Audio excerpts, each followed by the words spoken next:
स्वागत है आपका मऊ क्रांति न्यूज़ में। खबर है बलिया से। बलिया में त्रिस्तरीय पंचायत चुनाव पूरे शबाब पर है, जहां एक तरफ प्रत्याशी मतदाताओं को रिझाने के लिए वादे और दावे की कस्में खिला रहे हैं, वहीं आम मतदाता विकास को प्राथमिकता देते हुए खामोशी बरकरार कर रहे हैं। उत्तर प्रदेश पंचायत चुनाव तीसरे चरण का मतदान 26 अप्रैल को होना है, जिसके तहत बलिया में प्रत्याशी डोर टू डोर प्रचार शुरू कर दिए हैं। कुछ ऐसे प्रत्याशी भी हैं जो युवा सोच के साथ गांव की दशा को एक नई दिशा देने का प्रयास कर रहे हैं।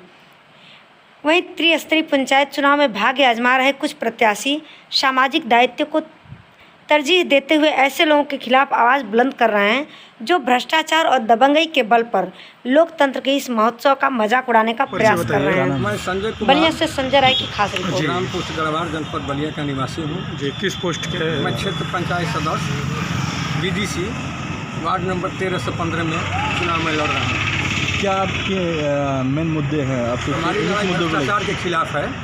हमारी लड़ाई भ्रष्टाचार के खिलाफ है। क्या है भ्रष्टाचार में और किस चीज़ से आपकी लड़ाई है? भ्रष्टाचार में जो लूट खसोट हो रहा है, जो ये फर्जी मस्टोर दिखा करके फर्जी जो पैसा लिया जा रहा है, उसी खिलाफ कौन किया है? जो भी जो प्रमुख हैं, जो उसके पहले जो प्रमुख हैं, हम आएंगे जब हम चुनाव लड़के आएंगे बीडीसी, तो हम प्रमुख का चुनाव लड़ेंगे। जीतने के बाद हम इसकी जांच कराएंगे। हमारी मेन लड़ाई भ्रष्टाचार पे है। सबका साथ, सबका विकास, सबका विश्वास। क्या इसके पहले जो भी प्रमुख हुए हैं वो लोग लूट खसोट हुआ है? कौन थे इसके पहले प्रमुख? जांच कराया जाएगा। कौन प्रमुख थे जो लूट इसके पहले? संजय भारती थे, शीला सिंह थी। तो कितने का लगभग उन्होंने लूट घसोट किया है? अरे अब उसको जांच होगा तो जांच में पता चलेगा। करोड़ों रुपये का है। तो आपने जांच के लिए कहीं कोई एप्लीकेशन, कहीं दरखास्त दिया है? वो सरकार थी तो इन लोग दबा देते थे, हम लोग नहीं दे पाए। अब हम लोग आएंगे तो उसमें देंगे। आप किन सपनों के साथ और आपके क्या मुद्दे हैं जिस मुद्दे पे आप चुनाव लड़ रहे हैं? भ्रष्टाचार हमारा मेन मुद्दा भ्रष्टाचार है। आप अपने ग्राम सभा और आप अपने क्षेत्र में क्या विकास कार्य कराना चाहते हैं? जो भी होगा, जो भी हम संभव होगा, जो भी विकास होगा, हम अपने कराएंगे। सबके साथ सबका विकास, सबका। अभी आपके क्षेत्र में सबसे ज़्यादा आवश्यक चीज़ें क्या है जिसको आप तत्काल पूर्ण कराना चाहते हैं? तो ऐसी कोई बात नहीं है। नाली वाली समस्या है, खरंजा नाली, सड़क, यही सब समस्या है। शौचालय की समस्या है। जी भैया, आपका एक इंट्रोडक्शन। हमारा नाम मनीष कुमार पांडे और गुड्डू पांडे है। मैं ग्राम प्रधान छपरा के प्रधान प्रतिनिधि हूँ। अच्छा जी, किन मुद्दों को लेकर इस बार आप चुनाव में उतरे हुए हैं और क्या आपको लगता है किस तरीके का गांव आप बनाना चाहते हैं? हम आदर्श गांव बनाना चाहते हैं और इस गांव में हम पहले 2005 से 2010 तक बीडीसी रहे हैं। 2015 से फिर 2020 में ये ग्राम प्रधान प्रतिनिधि रहे हैं। हमारे गांव में कुछ काम पहले नहीं हुआ था। आज़ादी के बाद से कुछ न टूटा फूटा, उसी तरह पतला उतला रोड रास्ते थे। अभी हम जब प्रधान में हैं तो आप इधर उधर कहीं दूसरे गांव में पता कर सकते हैं। पानी टंकी बनवाए हैं, आरओ प्लांट बैठाए हैं, सामुदायिक शौचालय बनवाए हैं, तालाब बनवाए हैं, इंटरलॉकिंग रोडें बनवाए हैं, भूमिगत नाली बनवाए हैं, शहर में जैसे बनता है उसी तरह का। फिर एक पुल बनवाए हैं। आवास ज़रूरतमंद लोगों का सबका हो गया है आवास प्लस में, और आवास बहुत लोगों को मिल भी गया है और फिर आने वाला भी है। सड़क और नाली की स्थिति क्या है? सड़क और नाली की स्थिति बहुत अच्छी है, कहीं भी जल जमाव नहीं है और कार्य प्रगति पर है, कार्य हो रहा है और घर घर सोखता बन गया है। कोई ऐसा घर नहीं है जिसके घर में सोखता नहीं बना है। तो विपक्षी जो बार बार आरोप लगा रहे हैं, उनका ये कहना है कि जो भी सड़कें हैं यहाँ पे या गलियाँ हैं, उनमें जो है भ्रष्टाचार किया गया, जिसकी वजह से जो है वो सही तरीके से सुचारू रूप से कार्य नहीं कर रहे हैं। विपक्षी का तो मतलब चुनाव में यही मुद्दा होता है। विपक्ष जो है विपक्षी होता है। विपक्ष के पास कुछ है ही नहीं है, बस यही है और है क्या। तो आपको लगता है कि आपने जो विकास के काम किए वही आपकी जीत का आधार बनेगा? हाँ, सबसे बड़ा आधार वही है कि हमने अपने ग्राम सभा में जी जान से मेहनत करके काम बहुत अच्छे तरीके से किए हैं। अपने रह करके करवाए। ये नहीं कि मैं घूम रहा हूँ और काम कोई दूसरा करा रहा, रह के करवाए हैं। उसका नतीजा है कि आज मैं घर पर अपना बैठे हुए हैं और विपक्षी जो है घूम घूम के चुनाव में लड़ूँ या लड़ूँ कि नहीं लड़ूँ, ये स्थिति आ गई है। और ये स्थिति उनकी आई है जो हमारे पहले 15 साल प्रधान रह चुके हैं। ठीक। भगवान जी, मस्जिद किस पद के प्रत्याशी हैं? हम जिला पंचायत वार्ड नंबर 33 के प्रत्याशी हैं और मेरी पत्नी सरोज पांडे ग्राम पंचायत नरही के प्रधान पद की प्रत्याशी हैं। तो किन मुद्दों को लेकर आप इस चुनाव मैदान में उतरी हैं और क्या है आपको? हमारे पास मुद्दा कुछ नहीं है, मैं समाज का सेवा सदैव करता आया हूँ और जब अवसर मिलता है तो समाज के लोग हमको चुनाव लड़ाते हैं और जिता करके भेज देते हैं। तो इस बार चुनाव किस मुद्दे पर हो रही है? अब मुद्दा तो मेरे पास यही है जनता में कि बाबा हर दुख सुख में सारे लोगों के 12 बजे रात तक हम लोगों की सेवा करते हैं, इसलिए जनता ही खुद दो चुनाव, इतना बड़ा चुनाव हमको लड़ा करके और खुद अपने स्वयं को उमेश बाबा मान करके और चुनाव जनता लड़ रही है। किस पार्टी से आप चुनाव लड़ रहे हैं? हम पार्टी का तो कार्यकर्ता हैं समाजवादी पार्टी का, लेकिन हमको टिकट उकट का कोई मतलब नहीं है। हमारे साथ सर्व समाज के लोग चल पड़े हैं और मुझे बहुत दिक्कत नहीं है। वो लोग अपने अपने गांव में चुनाव लड़ रहे हैं हमारे नाम पर। आपके क्षेत्र में कितने गांव आते हैं? हमारे क्षेत्र में 18 ग्राम पंचायत। आपके 18 ग्राम पंचायतों में सड़क की क्या स्थितियाँ हैं? लगभग तो ठीक है, दयनीय स्थिति है बहुत जी। और उसके लिए अगर पद मिल जाएगा तो मैं 18 गांव सभा का कायाकल्प भी बदल दूंगा। जी, तो क्या अपने क्षेत्रवासियों के लिए अपने हमारे चैनल के माध्यम से कुछ संदेश देना चाहेंगे आप? संदेश यही है भैया कि पूरे लोगों का हमारे पर भरोसा है। किसी जाति समुदाय से आप क्षेत्र में जाकर पूछेंगे तो केवल लोग एक ही रट उमेश बाबा लगाए हुए हैं। मैं भाव विभोर हो गया हूँ जनता के खुशहाली देख करके। मैं दयाशंकर वर्मा ग्राम सभा रघुनाथपुर के प्रधान पद के प्रत्याशी हूँ। दयाशंकर जी, आप मौजूदा जो पंचायत चुनाव की शुरुआत हो चुकी है, आप नामांकन कर चुके हैं, किन मुद्दों को लेकर आप लोग मैदान में हैं? आज 20 वर्षों से मेरे गांव बहुत ही पिछड़ा हुआ है, यहाँ कोई विकास नहीं हो रहा है। जो भी प्रत्याशी यहाँ प्रधान पद का पद पाया है वो कुछ काम ही नहीं करा पाया है। तो यहाँ के लोगों ने मुझसे मिला और बोला कि आप दयाशंकर जी आप आइए मैदान में और प्रधान बन करके गांव का विकास करिए। तो उन लोगों के कहने अनुसार चयनित मैं हुआ और प्रधान पद के प्रत्याशी के रूप में आज खड़ा हूँ। अच्छा, प्रधानमंत्री आवास या फिर शौचालय जो सरकार की योजनाएं हैं, क्या स्थिति है आपके गांव में? हमारे गांव में आधे से अधिक जो भी शौचालय का पैसा है या चेक कर लिया जाए, किसी का मना नहीं है। शौचालय या आवास उसमें कमीशन लेकर के हेरा फेरी हुआ है। ऐसे कितने ऐसे व्यक्ति होंगे जो अभी आपके गांव में आवास से और शौचालय से वंचित हैं, जिनके पास नहीं है? मैं एक नया प्रत्याशी के रूप में उतरा हूं और मैं अच्छी ढंग से सर्वे नहीं कर पाया हूं, सभी से डोर टू डोर नहीं मिल पाया हूं और ना ही इस बात की मुझे जानकारी मिल पाई है कि कितने लोगों की बना है, कितने लोगों की बाकी है। अच्छा, अगर आप प्रधान बनते हैं तो किस तरीके का सपना है, कैसा गांव बनाना चाहेंगे आप? मैं एक त्याग करने वाला पुरुष हूँ। मेरे पास 2 पुत्रियाँ हैं और मैं धन लेकर के नहीं जीना चाहता हूँ कि गांव का धन लेकर के अपने पास हवस के पुजारी बनूँ। मैं गांव के विकास के लिए ही लड़ रहा हूँ। मैं सारे धन जो गांव के हैं, हर नाली, लाइट, रोड, जो भी निधि में रहेगा पैसा, वो सारा का सारा गांव में ही मुझे लगाना है। मुझे इस पैसे की कोई ज़रूरत नहीं है। मैं पहले ही से ही भगवान मुझे संपन्न बना के रखे हैं, कोई मुझे दिक्कत नहीं है। अपना परिचय बता दीजिए। कामेश्वर यादव, सन ऑफ स्वर्गीय हीरालाल यादव, ग्राम पोस्ट सहरसा। जी, आप किस पद के उम्मीदवार हैं और क्या है? यहाँ तो महिला सीट है जी, प्रधान पद के लिए हमारी पत्नी लड़ रही है। तो जी, किन मुद्दों को लेकर आप इस चुनाव में चुनाव लड़ रहे हैं? क्या आपकी अंदर इच्छा है? सबसे प्राथमिकता पर विकास है। हमारा मुद्दा विकास का है और सबसे प्राथमिकता पर है। जी, विकास में आप क्या कराना चाहते हैं?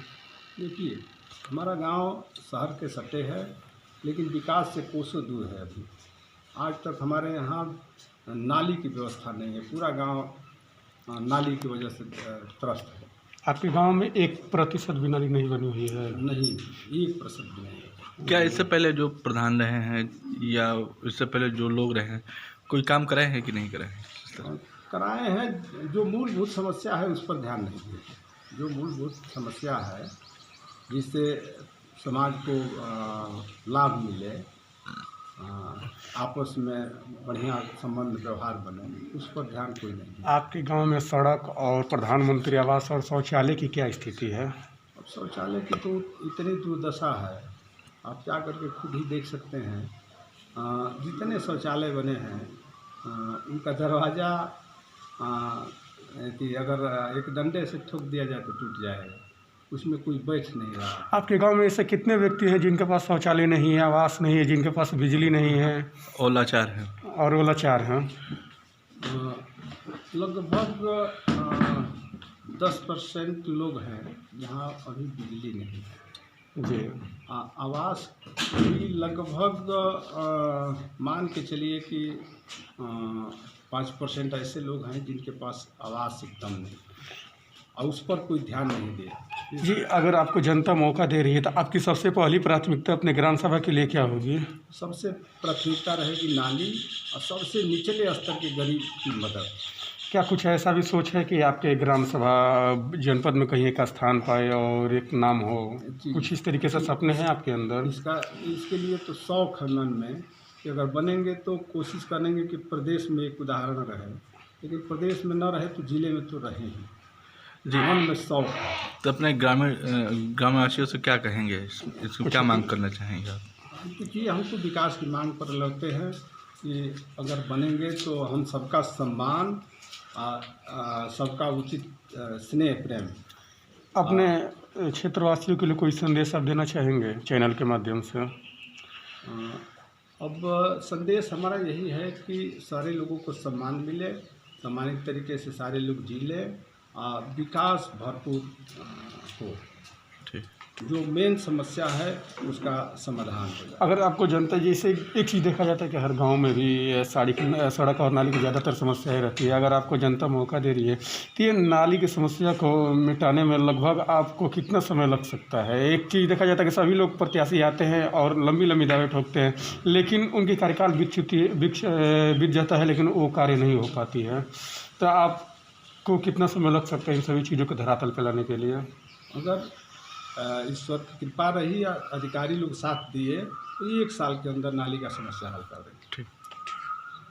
एक आपका इंट्रोडक्शन। मैं पुरुषोत्तम कुमार सिंह उर्फ राजू, विवेकानंद सिंह, ग्राम पिपरापट्टी बोहरापुर, प्रधान प्रत्याशी का प्रतिनिधि। जी, जो प्रधान प्रत्याशी हैं उनका क्या नाम है? विवेकानंद सिंह। अच्छा, अभी प्रधान का जो चुनाव है वो सरगर्मियाँ तेज हो चुकी हैं, 26 को इलेक्शन है, मतदान है। किन मुद्दों को लेकर आप आगे बढ़ रहे हैं? क्योंकि आप युवा हैं, तो क्या जो एक गंवई राजनीति पहले से होती आ रही है उससे अलग हट के भी आप कुछ कर रहे हैं क्या? जी, आपने एकदम सही बात बोला है।